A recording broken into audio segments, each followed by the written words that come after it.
성도 여러분에게 오늘도 예배가 기쁨과 평안이 충만히 임하는 복된 예배가 되기를 주의 이름으로 축원합니다.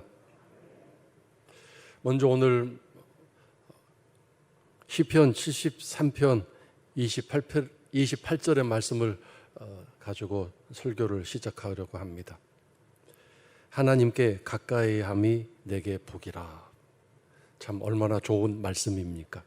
여기서 복이란 은혜, 사랑, 돌보심, 그리고 기적, 이런 뜻을 가진 단어입니다. 내가 하나님을 가까이 했더니 그런 하나님의 은혜, 기적, 돌보심이 경험되어졌다, 그 뜻이죠. 그래서 여기서 중요한 건 하나님께 가까이 한다는 건데, 하나님께 가까이 한다는 게 뭔가 이걸 생각해 봐야 되겠습니다. 그리고 지금 나의 신앙생활은, 그리고 나의 삶은 지금 하나님과 가까이 하고 있는 삶인가, 이걸 우리가 또 확인해 봐야 되지 않겠습니까? 가까이 한다라는 말을 다른 말로 표현하면 친분 관계를 가진다라고 시작할 수 있겠습니다. 친분 관계. 공무원과 관계가 그런 친분이 있다면, 경찰 공무원과 친분 관계가 있다면,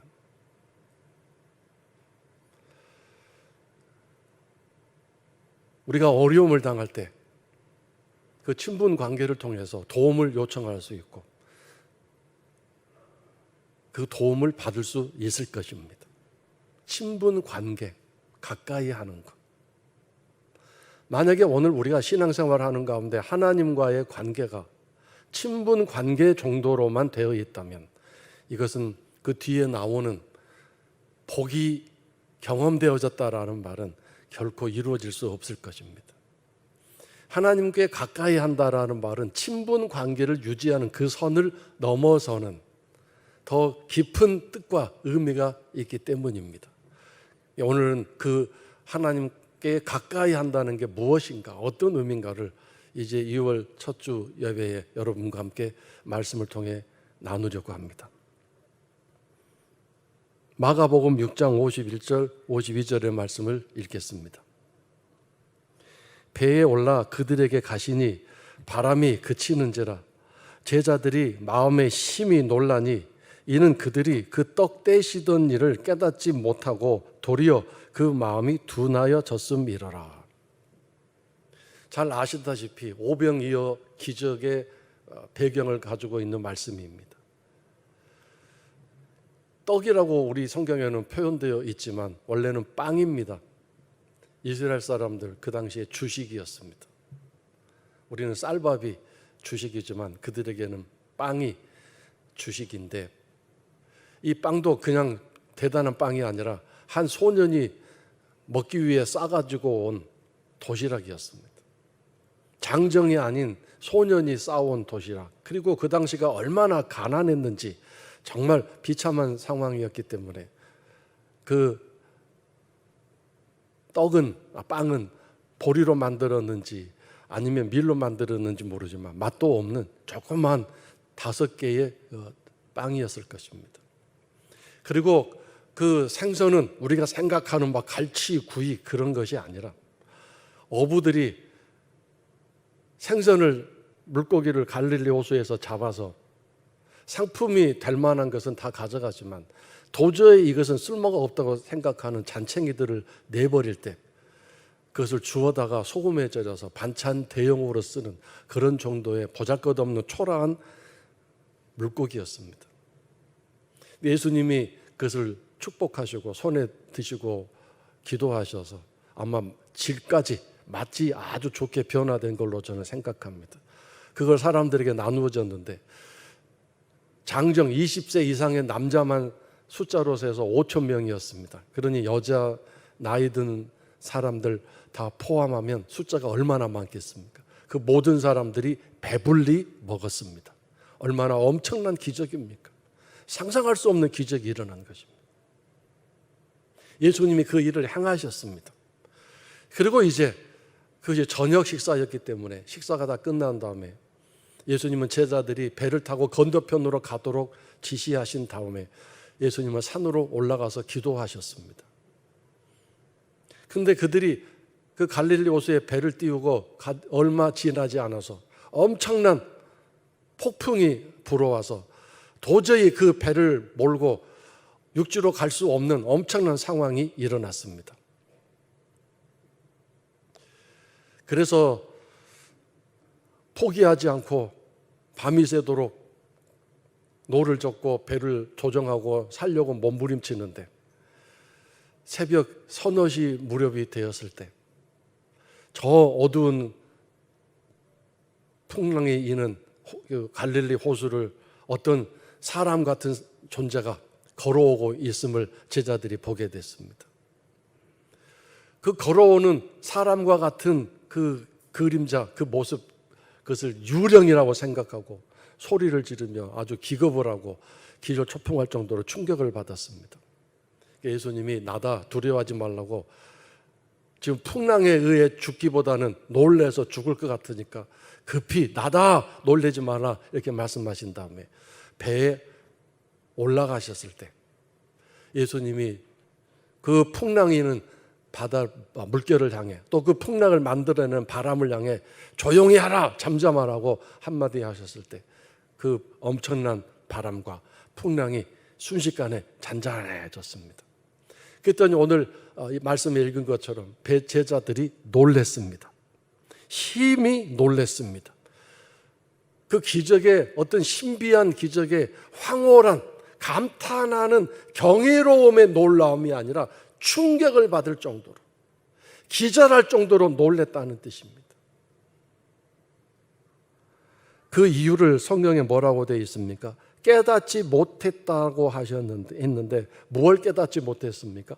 바로 앞에 있었던 오병이어의 기적, 떡을 떼든 빵을 떼든 생선을 나누어 주는, 배불리 먹게 했던, 그래서 먹고 남은 것이 12광줄이나 될 만한 그 엄청난 기적을 뭐 했다고요? 깨닫지 못했기 때문에 그렇게 놀랬다는 뜻입니다. 심히 충격을 받았다는 뜻입니다.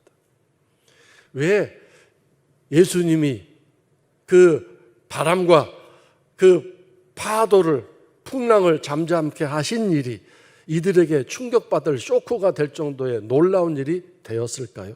그건 깨닫지 못했다는 뜻인데, 그럼 뭘 깨닫지 못한 것일까요? 이들은 그 기적이 어떻게 일어나는지, 어떤 과정을 통해서 진행됐는지, 그 결과가 어떻게 됐는지 그것은 아주 잘 알고 있습니다. 근데 뭘 깨닫지 못했느냐? 그것은 결론적으로 얘기해서 그 기적을 만들고 기적을 일으키신 예수님이 누구이신지, 어떤 분인지를 몰랐다는 뜻입니다. 물론 그 기적이 예수님을 통해서 일어났다는 건 알고 있습니다. 그러나 그것을 넘어서서 그 기적을 일으키신 예수님이 어떠하신 분인지, 그 기적을 통해서 깨달아야 할 그 부분을 알지 못하고 있었다는 뜻이고, 또 한 가지, 그 예수님 앞에서 나는 어떠한 존재인가, 나는 누구인가를 깨닫지 못했다는 뜻입니다. 하나님의 기적은 반드시 이 두 가지가 일어나야 합니다. 이 두 가지를 목표로 하나님은 기적을 일으키시고 우리들에게 은혜를 베푸시기 원하십니다. 단순히 우리가 어렵고 힘들기 때문에 오셔서 도우미 역할을 하시고 해결사 역할을 하시는 게 아닙니다. 그 일을 통해서 평범한 일이 아니라 그런 기적을 일으켜 주심으로 인해서 더 하나님이 누구인가를 깨닫고 예수님이 어떠신 분인가를 깨닫고, 그리고 그 예수님 앞에서 나는 누구인가를 깨닫고 아는 그런 일을 원하시는 것입니다. 이것이 오늘 우리들에게 일어나야 하는데 제자들에게는 그런 일이 없었습니다. 그것을 마음이 둔했기 때문이다. 마음이 둔하여져 있었다. 마음이 강팍해져 있었다. 그런 기적으로도 그 강팍함이 깨트려지고 갈아엎어질 수가 없는 너무도 강팍한 상태였다라는 뜻입니다. 그 엄청난 숫자를 한 어린아이 도시락으로 그렇게 배불리 먹인 그 사건으로도 그 제자들의 그 사고방식, 고정관념, 이 마음이 얼마나 단단했는지 깨트리지 못했다. 그 기적이 깨달음을 가지고 그들의 마음에 들어가지 못했다. 그 뜻입니다. 단지 머리에 지식으로만 쌓여져 경험적으로만 그렇게 인식되어져 있을 뿐이다. 그 뜻입니다. 그래서 엄청난 폭풍이 불고 그 폭풍으로 인해서 풍랑이 일어나고 그 갈릴리 호수에 띄어져 있는 자기들이 타고 있는 배가 완전히 뒤집어져서 그 어두운 밤에 갈릴리 호수에 빠져 수장될 만한 그런 위험한 상황 속에서 예수님을 찾지 못했고 예수님을 부르지 못했고 오히려 예수님이 오셔서 그 일을 행하셨을 때 충격을 받았다는 뜻입니다.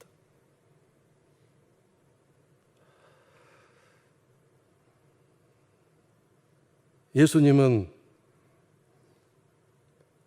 사실 우리가 요한복음을 묵상해 보면 요즘 우리가 큐티를 하고 있습니다만 많은 기적을 행하시지 않았습니다. 우리가 볼 때는 많은 기적 같지만 그 이스라엘 전 지역에 얼마나 불쌍한 사람들이 많았고 아픈 사람들이 많았고 요즘처럼 의료시설도 많지 않던 시절에 어제도 어떤 분과 얘기를 하다가 옛날에는 치과도 별로 없었을 텐데 이조시대, 삼국시대, 고려시대 그 사람들은 치통이 생기면 어떻게 견뎠을까? 어떻게 이 치통을 이겨냈을까? 그 얘기를 하면서 참 의료시설 많은 이 시대가 우리가 살고 있는 시대나 복된 시대다 우리가 살고 있다 그런 얘기를 나눈 적이 있습니다만 그 아프고 배고프고 그 당시 이스라엘 상황이 정말 가난하던 시절이었음을 여러분 꼭 기억하십시오. 너무도 가난하던 시절이었습니다.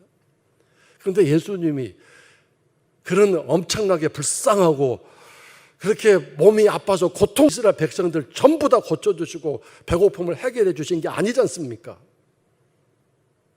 요한복음을 읽어보면 준비된 사람들에게만 가셔서 그 기적을 베푸셨는데 뭐가 준비된 겁니까? 그 기적을 통해서 하나님이 누구이신지 예수님이 누구이신지 믿을 만한 사람 그런 일이 일어날 만한 상황이 됐을 때 그 일을 행하셨습니다.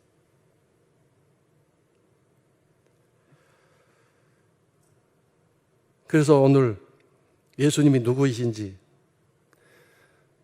그 예수님 앞에서 나는 어떤 사람인지를 깨닫지 못하는 경우에는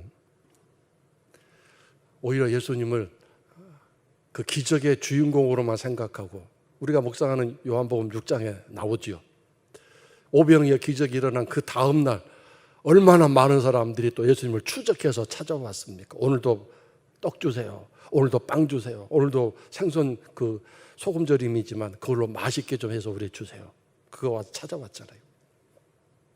그래서 그 배고픈 불쌍한 이스라엘 백성들 앞에 놓고 뜬구름 잡는 얘기만 했습니다. 하늘의 떡을 먹어라. 하늘의 빵을 먹어라. 내가 너희들의 빵이고 내가 너희들의 음료수다라고 말씀하셨잖아요. 안 주셨어요.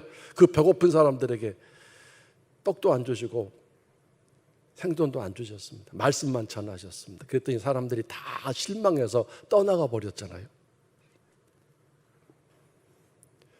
성도 여러분, 우리가 예수님이 누구이신지 내 삶에 어떤 일을 하시는 분인지 내가 누구인지를 그 예수님 앞에서 깨닫지 못하고 분명하게 알고 있지 않으면 오히려 기적을 많이 체험하는 것이 신비한 신앙의 경험을 하는 것이 오히려 우리를 망가뜨리는 일이 되고 있는 것 같습니다. 교만해지는 것 같고 그리고 마음이 더 무디어져 가고 단단해져 가는 것 같습니다. 그 증거를 아까 우리가 읽은 오병이어 기적에서 마가복음 6장 45절을 보겠습니다. 마가복음 6장 45절을 보시면 뭐라고 되어 있습니까? 여러분 화면에 있는 말씀으로 다 같이 함께 켜게 읽겠습니다. 시작.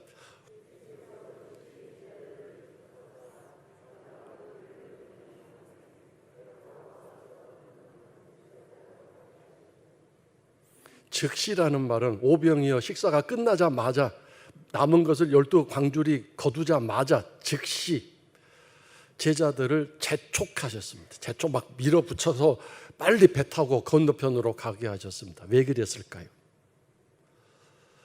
여러분, 그 오병이어의 기적은 제자들 손에서 실제로 일어났습니다. 예수님이 그 빵과 생선을 제자들에게 나눠주셨고 그 제자들은 그것을 받아서 백성들에게 나눠줬는데 계속 줄어들지 않고 계속 있는 거잖아요.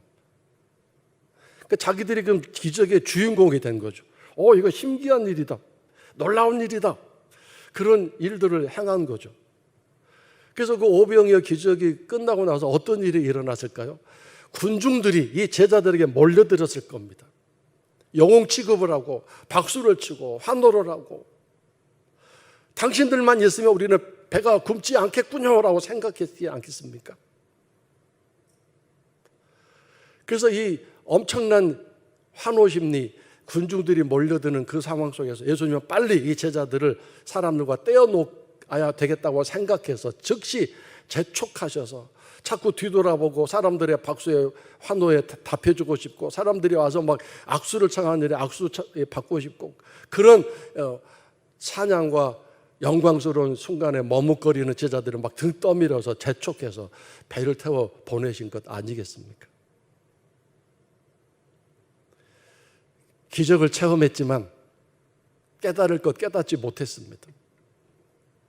그 기적이 엄청난 기적이었지만 예수님이 누구이신지 내가 누구인지를 깨닫지 못하는 그런 상황 속에서 오히려 그들이 교만해지고 그리고 그 기적 자체로 끝났기 때문에 곧바로 일어난 어려운 상황을 예수님을 거기다가 적용할 수 없는 그런 안타까운 상황이 일어나게 된 것입니다. 여러분, 우리도 그런 경험 많지 않습니까? 정말 어떤 일이 일어나서 힘든 상황 속에서 하나님의 도우심으로 문제가 해결됐습니다. 그래서 우리도 하나님의 은혜다, 하나님의 기적이 내게 일어났다, 오 하나님 감사합니다, 찬양하고 경배하고 엄청난 기쁨을 가집니다. 그런데 또 얼마 지나지 않아서 또 다른 어려움이 생겼습니다. 그때는 또 어떻게 우리가 그 반응을 하는가요? 이 경우는 이 경우고 이 상황은 또 다른 문제이기 때문에 이 상황에 또 다른 간절함과 막막함을 가지고 하나님 도와주세요, 나 버리지 말아주세요 라고 또 처음 초보자처럼 매달리고 정말 갈팔질팡하는 그런 모습들이 우리들에게 있지 않습니까?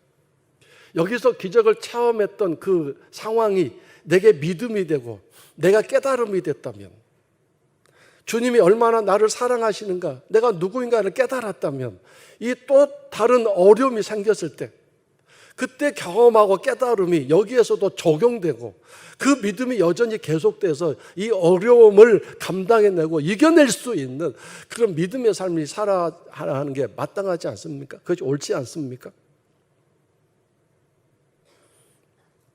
그런데 기적은 그때뿐이고 은혜는 그때 한 상황뿐이고 그것이 계속 연결해서 그것이 계속 흘러가서 내가 또 새로운 어려움을 만났을 때 그 어려움을 이기고 감당할 수 있는 능력이 되고 지혜가 되고 그런 믿음과 소망이 되지 못하는 것, 왜 그렇습니까? 하나님께 가까이 하지 못하기 때문인데요. 하나님께 가까이 함이 무엇인가, 이제 오늘 본문 말씀을 통해서 다시 한번 살펴보고 마치려고 합니다. 우리가 읽은 사도행전 9장 1절 2절의 말씀을 보면 저는 이 말씀에서 한 개의 단어와 한 개의 문장을 주목하려고 합니다. 1절에 있는 제자라는 단어와 2절에 나오는 그 도를 따르는 사람이라는 문장입니다. 즉 제자란 누구인가, 무엇하는 사람인가, 그 도를 따르는 사람이라는 것입니다. 그 도를 따르는 사람이란 그 도를 삶에서 실천하고 행하는 사람이라는 뜻이죠. 그 길을 걸어가는 사람이라는 뜻이니까. 예수님의 그 가르쳐 주심, 제자들은 가르침 받는 사람, 제자는 가르침 받는 사람들이죠. 그러니까 스승이 가르쳐 준 것을 그것을 나의 삶의 길, 내 인생의 길로 생각하고 내 삶에서 그 길을 걸어가는 사람이죠. 그래서 문제는 가르침을 주시는데 배우지 않는 사람, 여기에 첫 번째 문제가 있습니다. 배우지 않습니다. 배운다는 것은 익숙하게 복습하고 계속해서 그것을 또 숙지하고 또 공부해서 그것이 내 일부분이 되게 하는 것. 이것이 배우는 사람이고 가르침 받는 것입니다. 그냥 단지 지식 인포메이션으로 머리에 집어넣는 거, 이것은 가르침 받는 거 아니잖아요.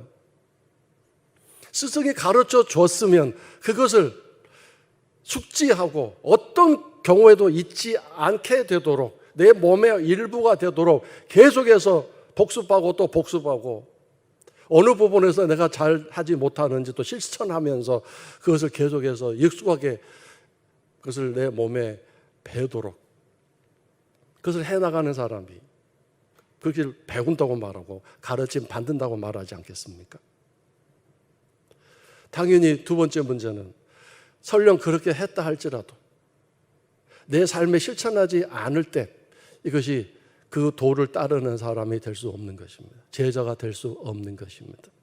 결국 저는 오늘 하나님께 가까이 한다는 게 뭔가? 가르침을 잘 받고 잘 배워서 그것을 나의 길로 예수님이 원하시는 그 길로 살아가는 사람이다. 이것이 하나님께 가까이 하는 사람이고 이런 사람이 예수님이 하나님의 예비하신 우리에게 주고자 이미 만들어 놓으신 준비하신 그 복을 만나고 갔다가 쓰고 누릴 수 있는 사람이라고 저는 생각합니다. 하나님께 가까이 한다는 것, 배움을 제대로 적용하는 사람인데 오늘 이 말씀에서 주인공 사울은 살기가 아주 등등해서 다메섹으로 출발했습니다. 그의 목표가 무엇이었습니까? 제자를 잡아서 이제 처형을 하든지 아니면 공의회에 넘겨서 판결을 받게 해서 그 이스라엘 공동체에서 추방하는 것이든지 아니면 로마법에 넘겨서 원형 경기장에서 맹수의 밥이 되게 하든지 갖가지 그 삶을 절단시키고자 하는 죽이고 싶은 그런 마음을 가지고 이제 예루살렘에서 다메섹으로 출발한 건데요. 거기서 어떤 사람을 제자라고 생각하고 있습니까? 바울 사도가 아주 정확하게 지혜롭게 똑똑하게 일을 처리하고 있습니다. 그 도를 따르는 사람입니다. 근데 거기 보면 만나면이라고 되어 있습니다. 만나면. 자, 여러분, 제자란 예수 그리스도의 스승의 가르치심을 삶에서 적용하는 사람이라고 그랬습니다. 즉 이 말은 그 다메섹에 거기에 많은 유대인들이 이스라엘에 있던 사람들이 박해와 핍박을 피해서 도망갔습니다. 이스라엘 박해 이웃 나라의 그 다마스커스로 도망간 거죠. 다메섹. 거기에 많은 유대인들이 있었습니다. 그런데 어떻게 제자를 구별하는가? 어떻게 그가 이렇게 살기 등등해서 체포하고 그 삶을 절달내야 될 대상을 구별하고 선별할 수 있는가? 도를 행하는 사람입니다. 그런 사람을 만나면이라. 즉 제자들은 예수의 가르치심을 삶에서 실천하고 적용하고 일상적인 삶에서 그것을 실행하고 있는 사람들이기 때문에 다 드러나게 돼 있습니다. 사람들이 다 구별할 수 있고 저 사람은 예수 믿는 사람이더라고 이렇게 말할 수 있는 그런 드러난 사람들입니다.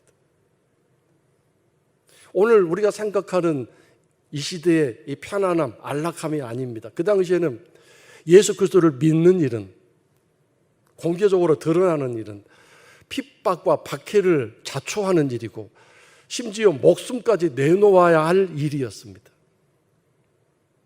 그래서 이 예수 그리스도를 믿는 사람들은 예수 그리스도의 가르침을 받는 사람들은 은밀하게 숨어서 성경 공부하고 은밀하게 조용히 어떤 장소에 숨어서 예배를 드리고 기도하고 그렇게 하는 사람들이 아니었습니다.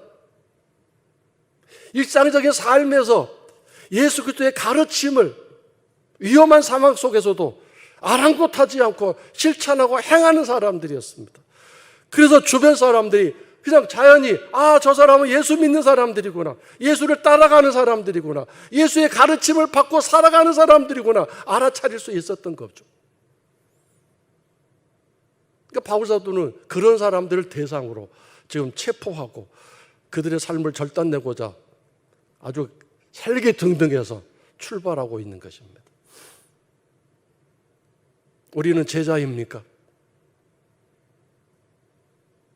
예수 그리스도의 도를 따르고 있는 사람들입니까? 저는 이 말씀을 묵상하면서 너무도 제 자신이 부끄러웠습니다. 왜냐하면 가장 가까운 제 아내와의 삶에서도 예수의 말씀을 가르침 받은 대로 살지 못하고 있는 부분들이 너무 많기 때문입니다. 성도 여러분들은 어떻습니까? 가정에서 아내와 남편과의 삶에서 어떻습니까? 부모와 자녀와의 관계의 삶에서 어떻습니까? 오늘 우리가 이 예배당에 앉아 있을 때는 모두가 천사와 같고 예수의 도를 가르침 받고 따르는 사람 같습니다. 가만히 앉아 있기 때문에 그렇죠. 그러나 몸을 움직여서 걸어가기 시작하는 그 순간부터 이 예배당을 밖에 나가서 저 밖에 걸어 나가는 그 순간부터 과연 나는 이 몸이 활동하는, 내 감정이 움직이는, 내 시선이 움직이는 그 상황 속에서 예수의 가르침을 제대로 기억하고 그것이 내 몸에 배어서 일부러 막 생각해내고 막 이렇게 찾아서 어렵게 생각해낼 필요 없이 그냥 내 몸에 익었기 때문에 그냥 자연적으로 그 말씀이 떠올라서 이렇게 하면 안 되지라고 하는 그런 말씀의 인도하심이 있어서 그렇게 살아가는 사람이지. 그 사람이 하나님께 가까이 하는 사람이라는데 나는 어떻게 살고 있는지 생각해 봐야 되지 않겠습니까? 제가 어떤 성도의 글을 읽었는데 서울에서 신앙생활하는 어떤 분의 이야기입니다. 이름을 밝힐 수도 있겠지만 밝히지는 않겠습니다. 그분이 어느 유명한 부흥강사의 집회가 있어서 사모하는 마음으로 그 집회에 참석했습니다. 아니나 다를까 막 성령의 역사하심이 너무 엄청나서 은혜가 충만해서 말씀 받는 가운데 막 기쁨이 넘치고 깨달음이 오고 통성 기도하는데 막 부르짖어 기도하고 손뼉 치며 찬양하고 얼마나 은혜가 충만했는지 알 수 없었습니다. 그래서 이제 집회가 끝나고 그 기쁨 충만한 가운데 콧노래 부르면서 주차장으로 왔는데 자기 주차된 그 앞을 어떤 차가 이 가로로 주차가 돼서 막고 있었습니다. 그래서 곧 오겠지라고 기다리고 있는데 5분, 10분 지나도 오지 않습니다. 15분 지나도 오지 않습니다. 20분쯤 됐을 때 그때서야 저 앞에서 차주인 같은 사람이 막 달려오면서 거기서부터 막 미안한 표정을 가지고 미안합니다, 죄송합니다 인사하면서 오는 한 여자분이 있었습니다. 근데 자기 차뿐만 아니라 옆에 차도 그 차 때문에 못 나가고 있었는데 그 옆에 차의 주인은 중년 남자였습니다. 근데 그분이 누구였냐면 바로 놀랍게도 공교롭게도 자기 앞에서 같이 집회에 참석해서 은혜 받고 있었던 성도였습니다. 그분은 또 얼마나 이 은혜가 충만했는지 막 아멘 아멘 설교할 때마다 크게 하면서 분위기를 막 고조시키는 역할도 하고 할렐루야 하면서 막 이렇게 찬양하고 두 손 들고 막 기도하고 그 통성 기도할 때 막 목소리로 얼마나 은혜스럽게 부르짖어 기도하는지.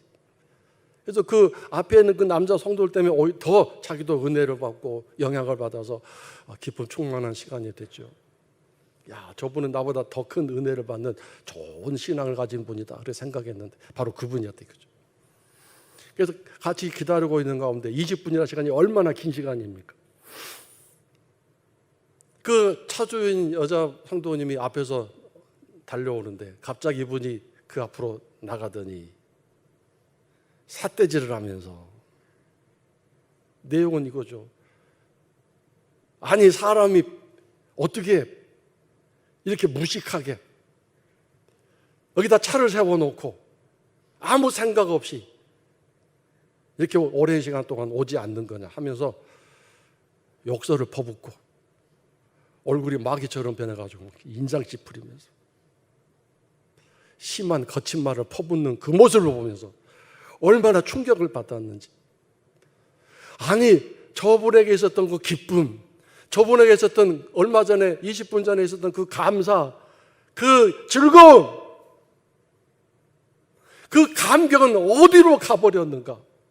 어디로 다 떠나버렸는가? 그리고 저 모습은 뭔가? 저게 은혜 받은, 저것이 기쁨을 가진 그 성령님의 놀라운 은혜를 받은 사람의 모습인가? 그래서 충격을 받았다는 글을 제가 읽은 적이 있습니다. 그래서 자기 자신의 기쁨도, 자기 자신이 그 경험하고 있는 이 즐거움도 진짜인지 가짜인지 확인해 봐야 되겠다는 생각을, 내 삶에서 확인해 봐야 되겠다는 생각을 가졌다는 얘기였습니다. 성도 여러분, 하나님께 가까이 한다는 것을 오늘 저는 가르침을 잘 받고 깨닫고, 그래서 그 통해서 내 삶에서 그 말씀을 실천하고 적용해 나갈 때 하나님의 어떠한 기적이든, 작은 기적이든 큰 기적이든 그 기적을 통해서 하나님이 어떠하신 분인지 영적인 지식이 더 넓어지고, 영적인 그 풍부한 은혜로 인하여 내 마음이 더 넓어지고, 신앙의 지경이 넓어지고, 신앙의 스케일이 더 넓어지고, 또 그만큼 나는 더 겸손해지고, 나는 아무것도 아니구나, 나는 주 앞에서 아무것도 아니구나, 이런 겸손함과 깨달음을 가지고 늘 주 은혜 없이는 나는 살 수 없어요, 이렇게 고백하는 그런 신앙생활 우리가 해야 되지 않나 생각합니다. 이제 성경 말씀 두 구절 읽고 마치겠습니다.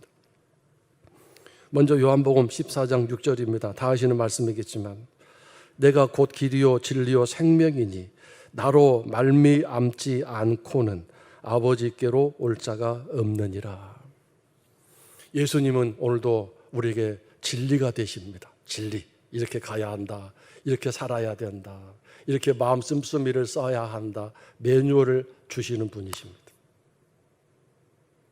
성령님을 통해서 그렇게 가르쳐 주십니다. 이 매뉴얼을 잘 숙지하고 따라갈 때 거기에 생명이 우리들에게 약속되어질 것입니다. 내가 길이다, 나라는 길을 통하지 않고는 절대로 아버지께로 올 수가 없다. 예수의라는 길은 한 단어로 요약할 수 있겠죠. 사랑입니다. 사랑. 하나님을 내 마음과 뜻과 힘을 다하여 사랑하는. 내가 어떻게 하면 하나님께 더 가까이 나갈 수 있을까요? 가르쳐 주세요. 하나님을 더 알기 원합니다. 그 깨달음을 원하는 마음. 그리고 이웃을, 내가 내 몸을 사랑하는 것처럼 그 이웃을 사랑하는 그 사랑이 예수라는 길을 걸어가는 거 아니겠습니까? 내가 왜 가정에서 아내와 남편으로서 서로 화목하지 못합니까? 부끄럽게도 그 아내를 이겨보고 싶은, 지고 싶지 않은, 부끄럽게도 그 남편에게 지고 싶지 않은, 이기고 싶은 그런 마음. 그 말 한마디에 섭섭하고 속상해서 풀지도 않고 꽁 해가지고 말을도 않고 밥도 안 먹고 각방 쓰고 뭐 이런 일들.